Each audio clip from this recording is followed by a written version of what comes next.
In December of 2022, Dan Foster is talking on the phone to get a job. He lists his military record as a Green Beret and his current job as a biology teacher, trying to get hired. As he enters his home, where they have a Christmas party, he calls for his daughter Muri to carry things. His wife Emmy asks him to help out, but he tells her he's on the phone and very likely about to get his dream job at a lab. Muri has received a letter from Dan's father, which Dan immediately throws in the trash and tells his wife he has lost his right to be a grandpa. He walks out to finish the call, where he learns someone else got the job, and he becomes extremely upset. He goes inside to sit down and watch the World Cup on TV with his daughter, who tells him about Selman Waxman, who first discovered the vaccine for tuberculosis, and which he found among dirt and trash. Dan then tells her that the players on the TV are the best in the world, and she says she wants to be the best. Dan then tells her that to become the best, you have to do what no one else wants to do. Suddenly, a strange portal pops up on the soccer field, out of which soldiers appear. They explain that they are from 2051, a time when a global war is occurring against an alien race called White Spikes, who have invaded Earth and annihilated almost all life. The woman talking then asks for help to fight the war. Several months later, the world has sent military forces into the future to help, but only a quarter of everyone ever comes back. Due to the great losses and shortage of resources that occur as a consequence, nations have decided to also start sending civilians as troops. But even fewer of them return, and people start questioning if it is worth it. Dan is holding a biology class one day when he notices that no one listens, and instead he asks what gets them excited. Only one student called Martin raises his hand, who wants to talk about volcanoes, which he is crazy about. The other students don't get why they need to study since life will end anyway. Dan tells them it's almost 30 years into the future, and what the world needs today more than ever is scientists. Suddenly, he gets a message on his phone telling him to confirm his draft status. He goes to his nearest MEPS office where he is informed he's going to die in 7 years, which is why he meets the requirements for conscription. He asks them to slow down and tell him what's going on, but they are cryptic and don't listen, and attach a device to his arm. He is then told that the device tracks him and will assist him in the future war, as well as can't be removed until he comes back from 2051. When he meets Emmy later and tells her what has happened, she becomes distraught and tells him they are going to run from the government. Dan says he doesn't know how to run, but Emmy informs him he knows someone who does. He tells her that there is no way he will meet with him, but she asks him to do it for Muri. A couple hours later, Dan meets with a man in an aircraft hangar, and they begin a sassy conversation. The man called James then is about to begin removing the device from Dan's arm when he tells him it's weird he came since he's never wanted help from him before. Dan then gets enraged, saying all he ever wanted was a little bit of help, but never received any. Angry, Dan walks out on him while instructing him never to send letters to Muri again, which reveals that James is Dan's father. As he gets home, Emmy sees the device is still on his arm and gets saddened. She tells him that he needs to inform Muri so that she knows too.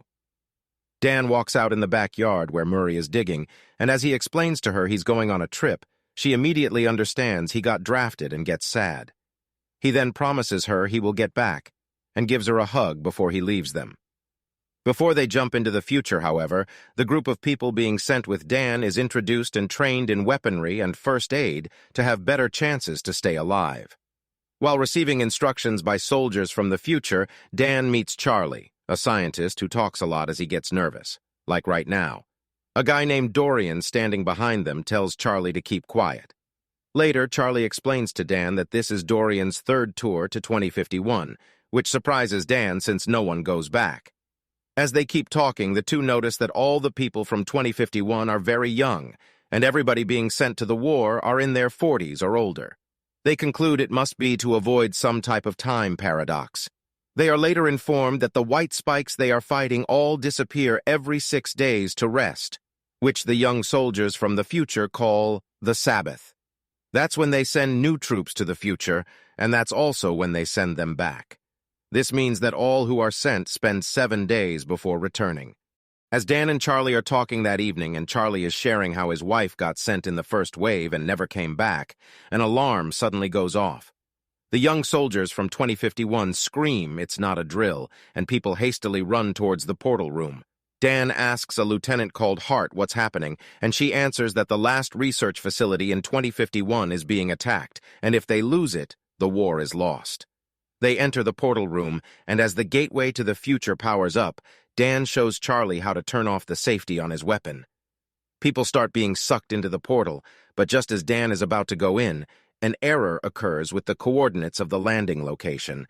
Dan and the others end up arriving far up in the sky, and they are all falling to their deaths. Fortunately for Dan and Charlie, as well as Dorian, they land in a pool filled with water on top of a skyscraper. Others are not that lucky. Dan quickly gets out of the water and checks his gun, before going to the edge of the roof to view Miami in ruins. The team now only consists of a few. While the military investigates what went wrong in the time jump, Romeo Command contacts the team. Dan responds, and since they see Dan is ex-military, they explain to him that they are going to bomb the area since there are too many white spikes around. Also, Dan will have to lead a CSR operation, combat search and rescue, to save some stranded scientists in a nearby building that is surrounded by white spikes. He confirms the mission and immediately regroups all non-disabled people on the roof. Soon after, they are down on the street, and Dan asks Nora and Cowan to run to the next block to see if they spot any white spikes. They run up and confirm the coast is clear, and so the team follows.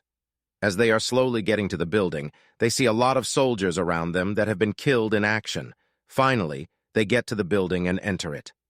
As they are trying to find their way to the room where the scientists supposedly are, Dan is notified by Romeo Command that white spikes can smell blood from a mile away and they should be careful. All of a sudden, they spot the science team, who are all dead. Romeo Command then instead tasks them with retrieving hard drives and biosamples from the lab. While the team is searching, they are informed by Nora and Cowan, who are on the ground keeping a lookout, that white spikes are approaching. Dan finds the vials with samples and is simultaneously notified aircrafts are being deployed to bomb the area in 6 minutes. Dan orders Cowan and Nora to meet them at the 7th floor, from where they quickly head to a rear stairwell to get down and out of the building and hopefully avoid the white spikes. After entering the stairwell, they hear strange noises. Suddenly, white spikes appear from above and start attacking them. While shooting at them, the team attempts to run down and escape. Dan tries to fend one off by himself, but finally gets help from Dorian, who kills it, telling Dan they can only be killed through the neck or belly. While the airstrike is 3 minutes out, Romeo Command sends Humvees to pick the team up. But as they arrive, the white spikes totally devastate the vehicles. Several team members are killed in action as they attempt to flee while defending themselves. The airstrike commences, and the team that now is down to 7 is trying their best to escape the bombings. As they are chased by white spikes, Cowan and Nora both get hurt in a tunnel, where a F-22 Raptor soon will drop its bombs. Sacrificing themselves to delay the white spikes, Cowan and Nora stay behind shooting at the aliens while the rest of the team run. The 5 barely make it out in time. One day later, Dan wakes up beside Charlie at a military base in the Caribbean. They soon after meet Dorian, from whom they find out they were the only 3 who made it. Dan then inquires about the white spike claw that Dorian has hanging around his neck, to which he responds that it is a reminder. Apparently, Dorian will die of cancer in 6 months, something he learned when he got drafted. He also tells them that the only reason he has come back several times is because he wants to die his own way, on his own terms. Dan is then summoned to speak with Romeo Command, who he soon learns is Colonel Murray Forrester, his daughter, and he is taken aback. When she describes how she has a PhD in biotechnology from MIT, Dan gets very proud. She explains, however, that he was not brought there so she could reunite with her father. The only reason he is there is because she made sure of it so that he could help her with a critical task once the time comes, but she refuses to tell him what that is.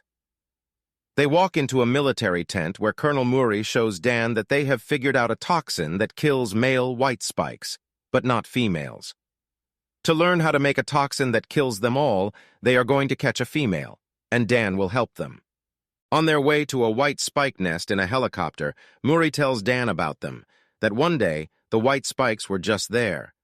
They came out of northern Russia and spread to the rest of the world, but no one ever found any vessels, crash sites, or any signs of them arriving on Earth.